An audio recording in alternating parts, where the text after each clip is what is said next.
खुलुमबाय गिबियावनो नोंथांमोनखौ आंनि YouTube चेनेल SWRJI-THE क्रिएटिभिटीआव बरायनानै लाग्रोनाय जालायबाय। दिनै आङो नोंथांमोननि थाखाय मोनसे गोदान भिडिअ लानानै फैलायबाय। जोङो दा बयबो सावरायगासिनो दङ कुइसन सिरिज, जाय कुइसन सिरिजफोरा जोंनि सेन्ट्रेल एग्जाम आरो स्टेट एग्जामफोरनि थाखाय इन्टारभिउफोरनि थाखाय जोबोद गोनांथि कुइसनफोर, जायखौ आङो प्रिपेरेसन खालामदों। बे प्रिपेरेसन खालामनायखौबो नोंथांमोनजोंनो लोगोसे शेयार खालामफानो होननानै भिडिअखौ खालामबाय थानाय जादों एबा सिरिज वाइसै आङो लाबोबाय थानाय जादों। थोंजोङै आङो गासै 13थाल' कुइसनखौ आङो बेयाव लाबोबाय थानाय जादों। मोनसे सिरिजआव आं 13था कुइसनल' लाबोबाय थानाय जादों आरो बे 13था कुइसना ओरैबायदि इम्परटेन्ट कुइसनफोरखौसो आङो लानानै फैदों एबा प्रिपेरेसन खालामदों, जाय कुइसनफोरा SSC जों खुंजानाय बा सेन्ट्रेलनि कम्पिटिटिभ एग्जामफोराव फैफ्लायबाय थानाय माखासे इम्परटेन्ट कुइसन, जायफोरा SSC, CGL, GD निफ्राय लानानै CHSL बेफोर एग्जामफोराव खनबासिमहालागै फैखांनाय कुइसनफोरखौसो आङो बेयाव लानानै फैदों। बेनि थाखायनो गले गले बुंबाय थादों कुइसनफोरा जोबोद इम्परटेन्ट जागोन। बेयो स्टेटनियानो जाथों बा सेन्ट्रेल एग्जामिनेसन बा इन्टारभिउफोरनियानो जाथों, बेयो जोबोद इम्परटेन्ट जागोन।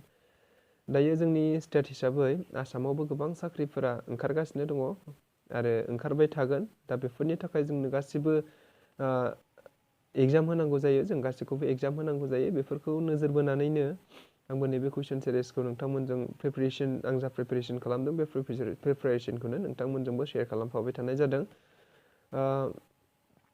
बेनिखायनो बुंनो सानो जोङो गोबां एग्जामफोरा फैगासिनो दङ, फैबाय थागोन आरो डक्टर हिमन्त बिश्व शर्मा बुंनाय बायदिब्ला बोसोरै बेबायदि एग्जामफोरा जाबाय थासिगोन, मोनसेनि उनाव मोनसे एग्जामफोर साख्रिनि इन्टारभिउफोरा जाबाय थासिगोन। बेनिखायनो बेफोरो गोबां इम्परटेन्ट जागोन। स' नोंथांमोनहा जायफोरा डिफेन्सआव थांनो गोसो बिथांमोनहाबो गासिबो आथिखालाव एग्जाम होजोबनांगौ दंखायो एबा रिटेन एग्जाम होनांगौ दङ। बेनिखायनो बेफोरबो रिटेन एग्जामनि थाखाय एसेबाबो हेल्प मोनगोन होननानै आङो आसा खालामदों। बाद बाखि जायफोरा डिफेन्सआव थांनो गोसो बिथांमोनहा रिटेनजों लोगोसे फिजिकेलजों लोगोसे रिटेनखौबो जोङो समान समान प्रिपेयार खालामबाय थानांगोन। मानोना फिजिकेलखौल' जोङो थाग थिग खालामोब्ला रिटेनाव जोङो गायोब्ला निस्सय बेयाव जोङो डिफेन्सनि साख्रिखौबाबो मोननाय नङा। गतिके जोङो फिजिकेलजों लोगोसे रिटेनखौबो समान समान प्रिपेरेसन खालामनांगोन। बेनिखायनो आंबो नैबे भिडिअजोंनो जानाखि नोंथांमोनजों शेयार खालामगोन, बे शेयार खालामगोन भिडिअखौ नोंथांमोनहा जाहाथे नायलांफायो आंजों लोगोसे, बेखौनो गुरै खावलायनाय जाबाय। थ' बिदिब्ला जोङो भिडिअखौ जागायनोसैलाय। बिदिब्ला जों भिडिअखौ जागायनोसै। भिडिअनि गिबि कुइसनाव दङ मा? Which one vitamin is called vitamin in another vitamins? माबे मोनसे भिटामिनखौ गुबुन गुबुन भिटामिनफोरनि भिटामिन बुंनाय जायो? बेनि गुबै एन्सारा जाहैबाय, नायदो, फाबा होननाय मोनसे भिटामिन दं, जाय भिटामिनखौ गुबुन गुबुन भिटामिनफोरनि भिटामिन बुंनाय जायो। बे जाहैबाय फाबा।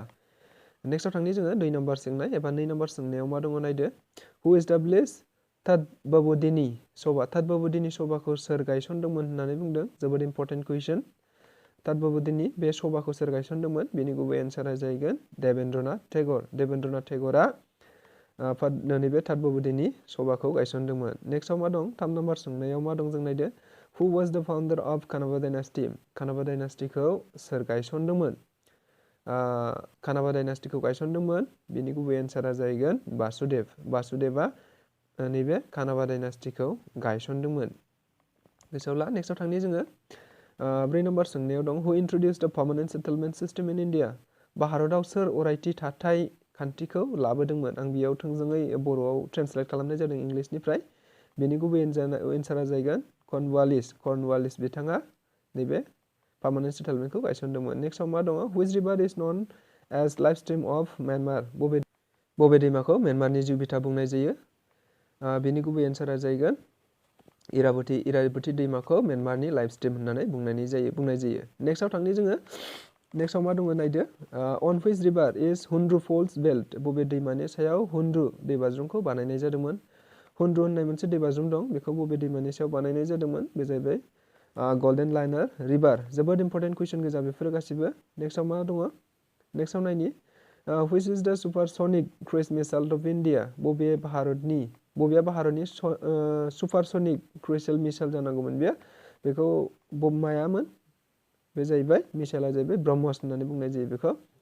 नेक्स्टआव थांनि नेक्स्टआव मा दं Muslim League direct action day was establish अन मुस्लिम लीगआ डाइरेक्ट एक्शन डेखौ माब्ला फोसावदोंमोन डाइरेक्ट एक्शन डे होननानै मोनसे फोसावदोंमोन मुस्लिम लीगआ बे माब्ला फोसावदोंमोन 16 आगष्ट 1946 मायथाइयाव बिथांमोना डाइरेक्ट एक्शन डेखौ फोसावदोंमन नेक्स्टआव मा दं थ्रू व्हिच ओशियन डाज द इंटरनेशनल डेडलाइन पास बबे लैथोमाजों मुलुगनां अक्ट'सिमा बारलांदों बबे लैथोमाजों मुलुगनां अक्ट'सिमा बारलांदों बे जाहैबाय पेसिफिक ओशियन पेसिफिक लैथोमानि गेजेरजों बारलांदोंमोन मुलुगनां अक्ट'सिमाया नेक्स्टआव मा दं On which date Mahatma Gandhi arrested during Quit India movement Quit India movement सोमावसारनाय समाव महात्मा गांधीया बबे अक्ट'आव हमजादोंमोन बिथाङा हमजादोंमोन बबे अक्ट'आव हमजादोंमोन Quit India movement-खौथ' जों मिथिखायो 1942 मायथाइयाव जादोंमन आरो बियो हमजादोंमन 9 आगष्टआव गोसोआव ला 9 आगष्टआव हमजादोंमन नेक्स्टआव मा दङ When was the Hindu widow remarriage act passed Hindu रान्दि हिन्जावफोरनि जुलि जानाय आयेनखौ माब्ला गनायथि होदोंमोन बे जाहैबाय 1956 मायथाइयाव लर्ड केनिं 1956 मायथाइयाव लर्ड केनिंआ